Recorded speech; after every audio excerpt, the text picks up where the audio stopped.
Okay, solo dungeon time, solo grasp of Avarice. We're going flawless, let's do it. First chunk of the dungeon, it's just a lot of platforming and memorizing the locations of spike traps and whatnot. This is going to come with experience just running the dungeon.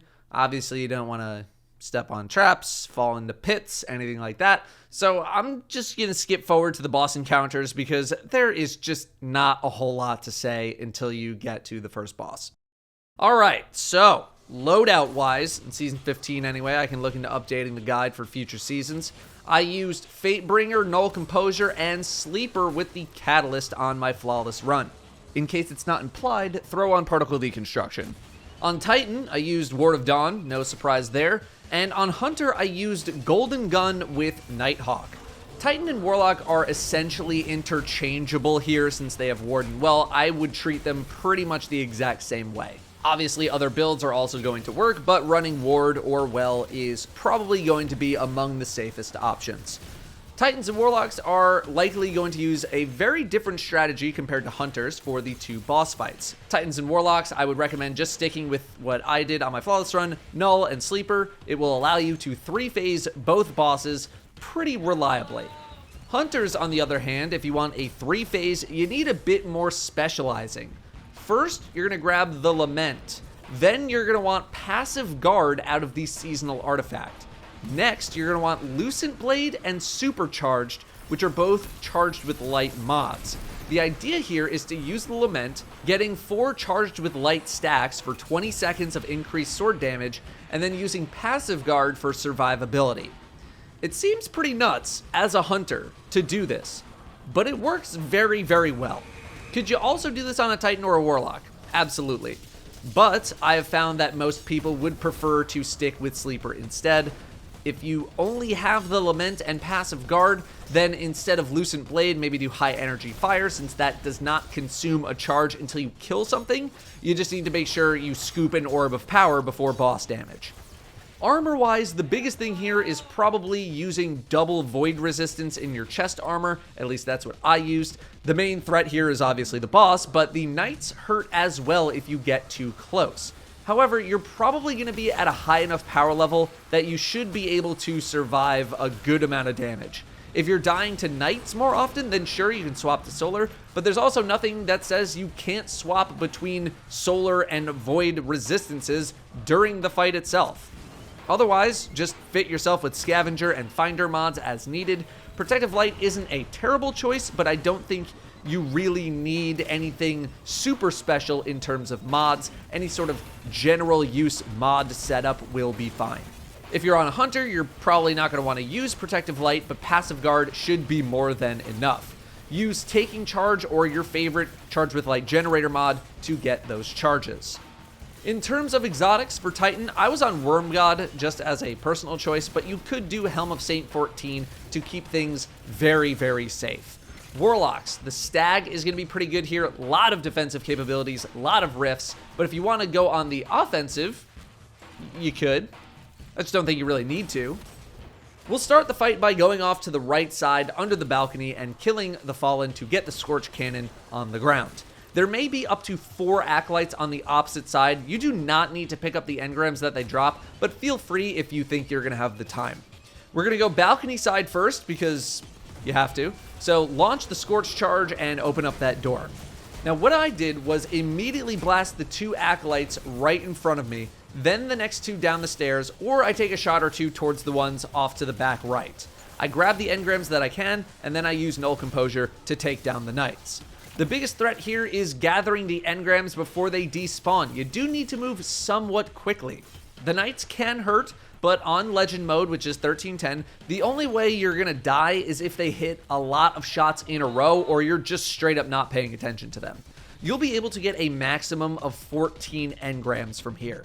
Then it's time to dump the engrams into the crystal and go to the other side. Bring your cannon with you, try not to use all of the shots. Periodically, you're going to have a handful of Thrall spawning in. It's usually around the time that you would be heading towards the crystal. There is nothing special about them. You just kind of kill them. But if you're not ready for them, you can get swarmed and trapped. As for dropping in the engrams, the crystals will block the Ogre's I-beam pretty well. You might need to crouch, but you should be alright. I did not have any issues here. From here, transition to the opposite side and just get the door open. This side's a bit scarier as the boss has pretty clear line of sight on you in certain spots. However, I do the same thing in this area as the first: shoot left, shoot right, maybe shoot forward. I use the wall on the inside of the, let's call this a garage, to block line of sight with the boss. This unfortunately does leave you in a pretty exposed position to all of the other enemies. However, if you're able to pick up 10 engrams, you can get a super for free. You pick up 10 and you get a super. So it's not a bad idea to just fully commit a super here to clear out the room. You can, of course, do this on the opposite side as well. I just don't think you need it as much. Try to get in the habit of using your super here because you will be able to get it back after collecting those 10 engrams. You could pop super in the first room, collect 10, you get it back, you pop it in the second room, you collect 10, you get it back, you use it for the boss, you collect 10 in the first room again, you get it. Either way, however you want to handle this room, pick up the engrams and head back outside. Assuming you still have shots in your cannon, which you hopefully do, the Fallen should stay despawned for the damage phase. If they're there, then, kill what you can. You'll likely have some Thrall spawning in here as well, or they will be spawning in as you head towards the crystal. You need 25 engrams to unshield the boss. Sometimes the boss will deactivate their shield immediately. Other times it's going to take a few seconds. Just be ready for either one. This brings us to damage. Titans, Warlocks, things are going to be pretty clear here for you. Go to the top balcony by the first side that you went for engrams, set up shop, and blast away.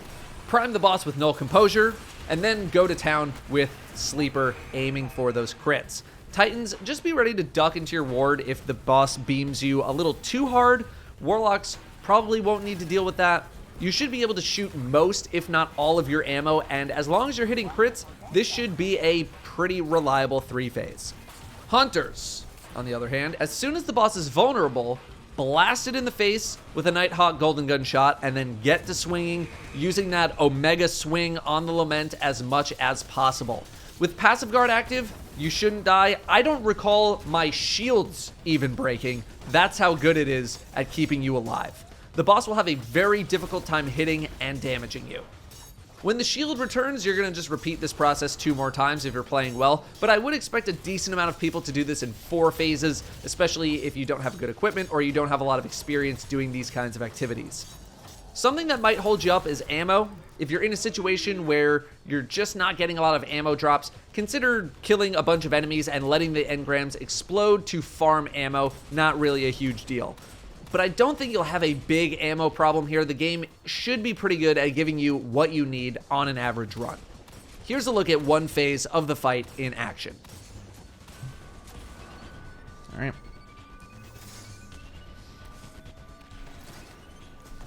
I have Particle on Trust.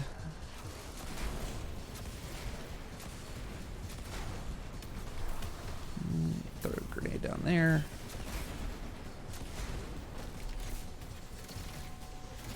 Okay, didn't hit. All good.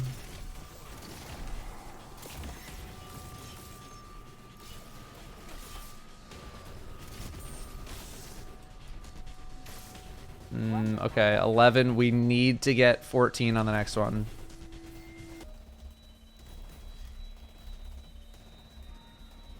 There's some ammo. That's good.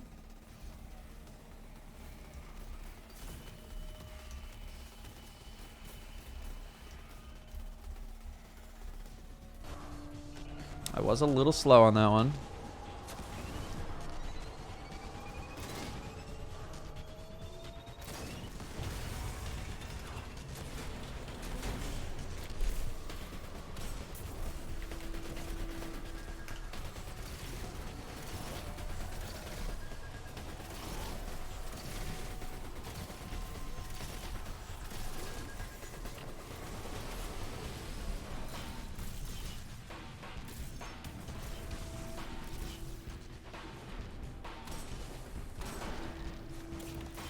Well, crap.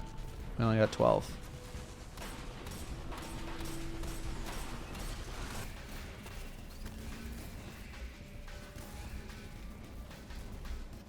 Okay, let's do it again.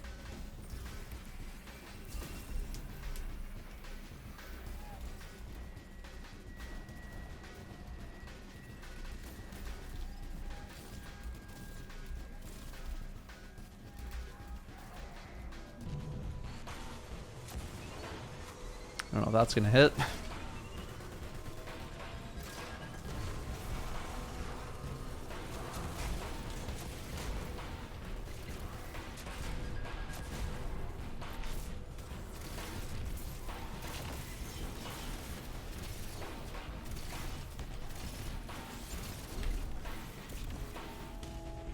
I don't need to pick them up, like all of them. I do want to look for some power though. Yeah, no. Alright.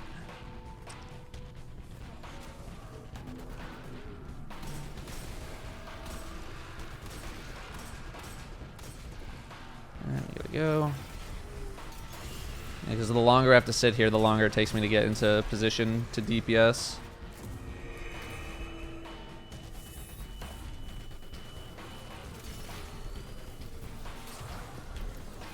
Sorry, this was probably going to be a 4-phaser anyway.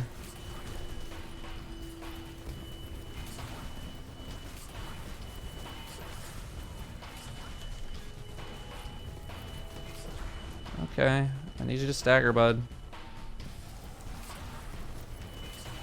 Woo. Next up is the Sparrow Section. This one's going to be tough, and it is something I would definitely recommend practicing beforehand if you care about going flawless. You don't need to hit a ton of the timers. 1 per section is enough, assuming your driving skills are pretty good. The only thing I can really recommend, other than the always on time Sparrow from the exotic kiosk, is to not be afraid of hopping off your Sparrow if it takes a lot of damage. In fact, I would highly encourage it. As long as your Sparrow does not blow up, you can get off and instantly summon another one. I summoned a new one at every mine defusal.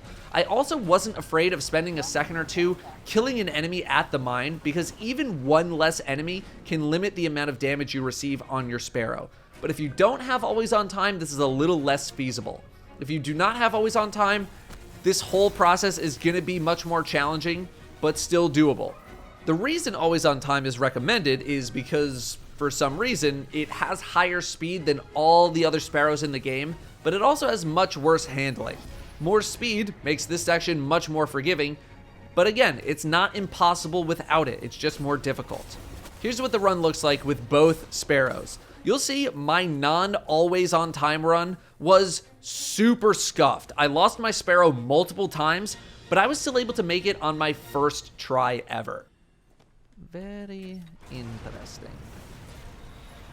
Alright, I am not on always on time on this one, by the way. So I probably should have recorded it.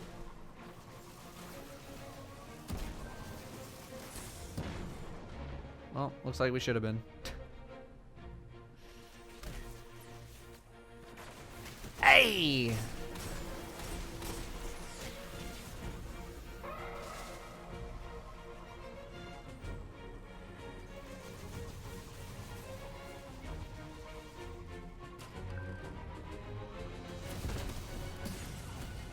Man, you are really made of paper.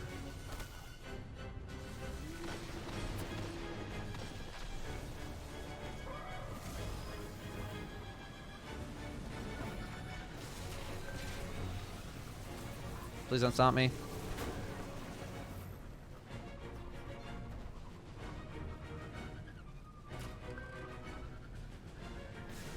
Yeah, you just gotta get off way the F early. Don't do it.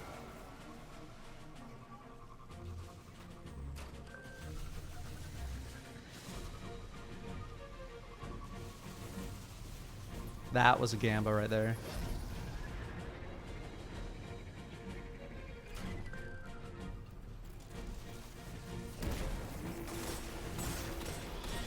Whew. That was a lot tougher without that thing. Next up is the Fallen Shield. This fight is not intense at all. You can really take your time with it, so do not feel pressured to move quickly. Basically everything here shoots arc except for the Scorch Cannon Vandal and the Servitor, so Risk Runner is going to be a perfect weapon. Now, it's easy to get overwhelmed in terms of how many ads are showing up, despite the fact that they're all drags and shanks with like maybe one captain.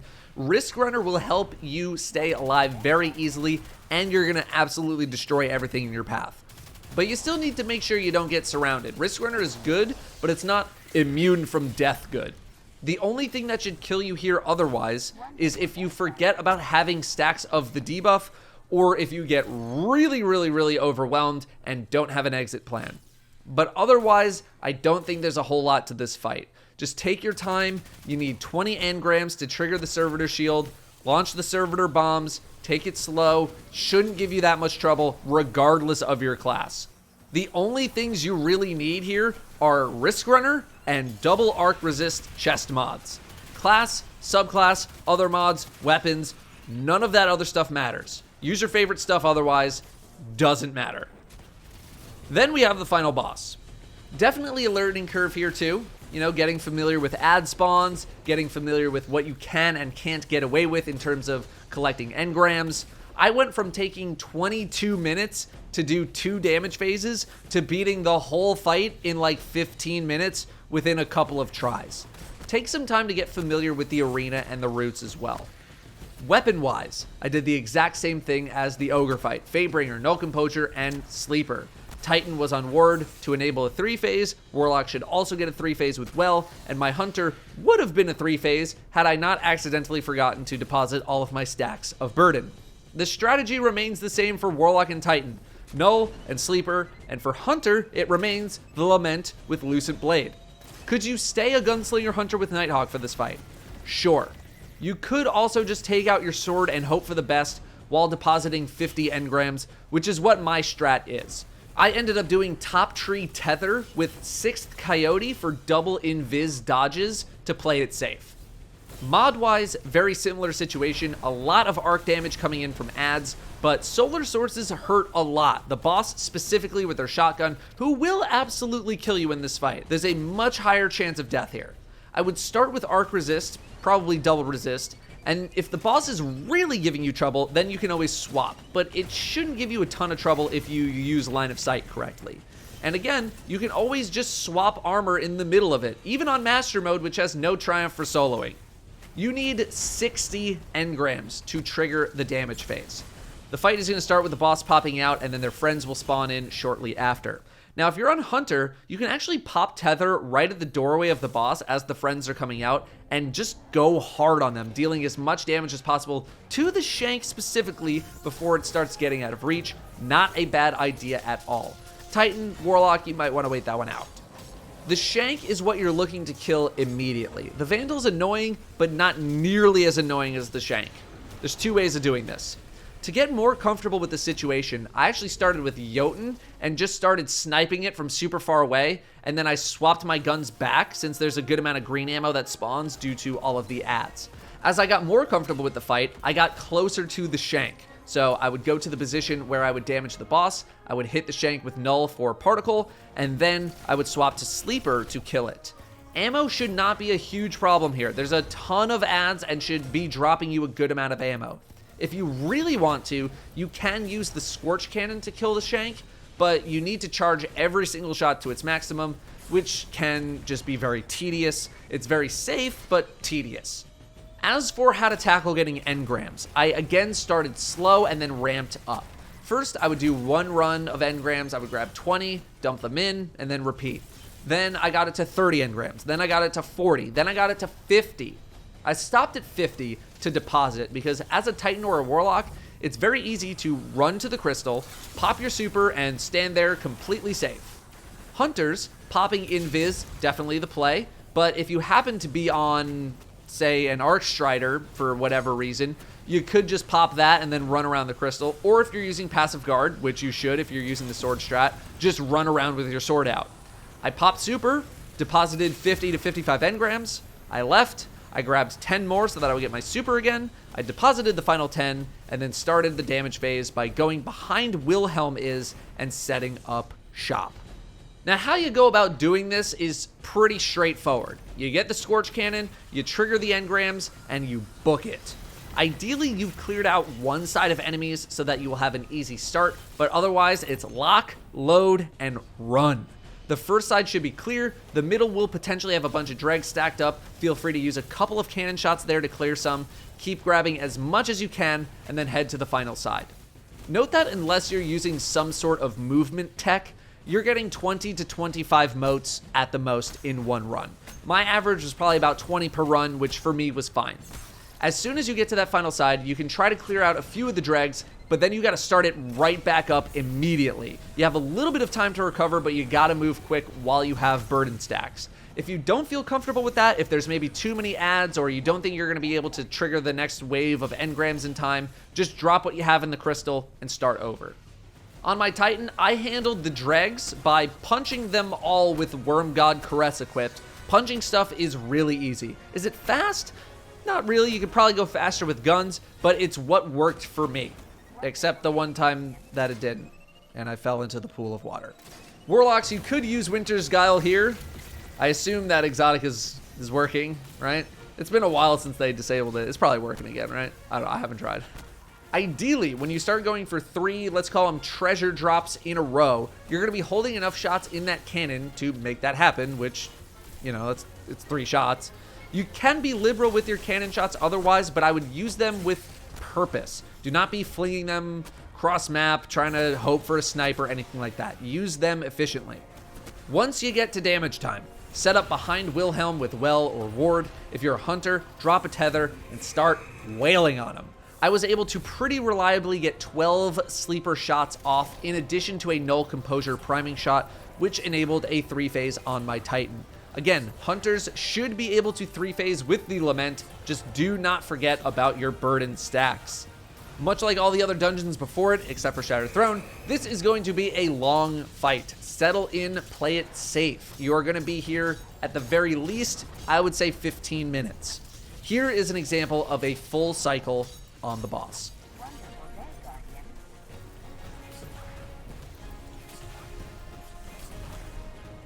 Okay, just play it safe. Perfect. All right. Now we go gather some ammo. And hopefully wrap this up.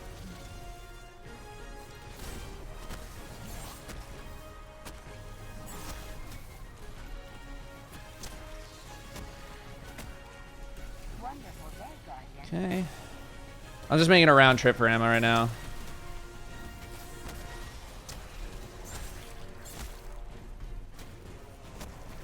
See if we can get any. There's some. Is that it? Oh, there's more. Just because we're doing so well, I kind of want to guarantee that I'll have enough ammo. So I think I'm just going to keep farming until I get enough, and then we'll go.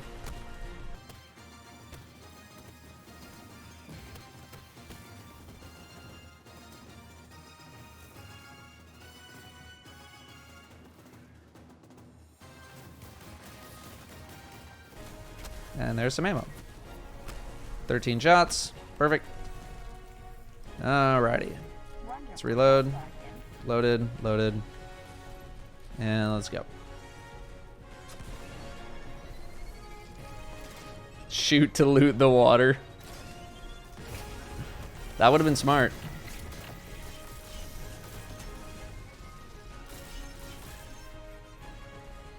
Oh, hello. Oh, caught them just as they were spawning in. Yeah, see, I knew it. That one eats up all the extra riches. I knew it, dude.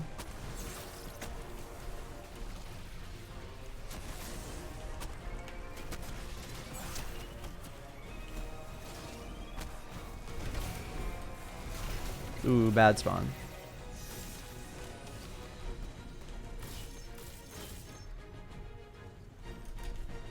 Alright. Be lucky to get down here in time.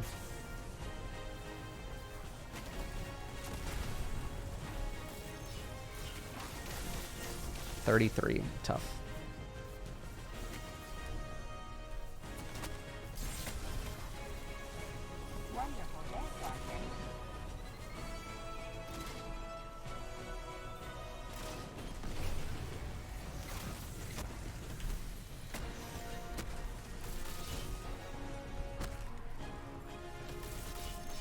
Okay.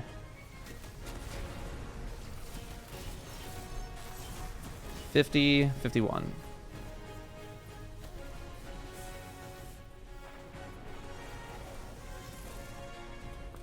Now, it is quite possible to deposit 50 without supering.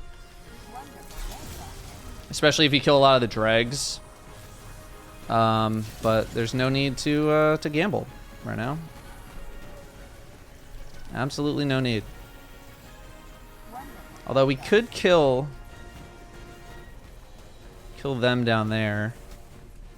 Because they are pretty weak.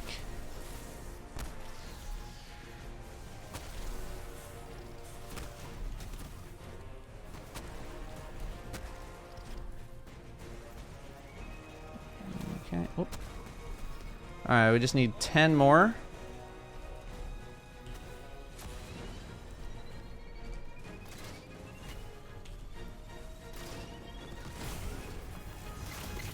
Good spawn.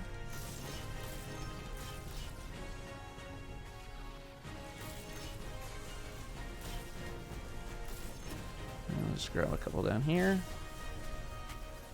we're out. I'll grab an overshield right here. Kill a couple of these guys so they're not as much of a problem. The biggest struggle points are going to be after damage phases where everything is spawning in. Do not tunnel vision the shank. It's very annoying, I get it, but find cover and take out some dregs if they're giving you trouble. They will die very, very easily. Engage with the shank when it is safe to do so. Use the Scorch Cannon if you're feeling a little stressed out. It's going to take a while to kill it, but it is still incredibly safe. Otherwise, you could swap to Jotun, or you can just go gather more sleeper ammo and take it out like that.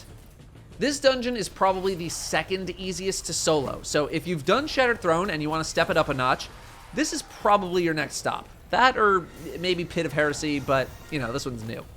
After the Sparrow section, I think you should be pretty smooth sailing, as this is one of the easier dungeon final bosses. Best of luck in there. Check out the full solo video I uploaded if you just want to see how I did the fights. Thank you very much for watching, and I will see you next time.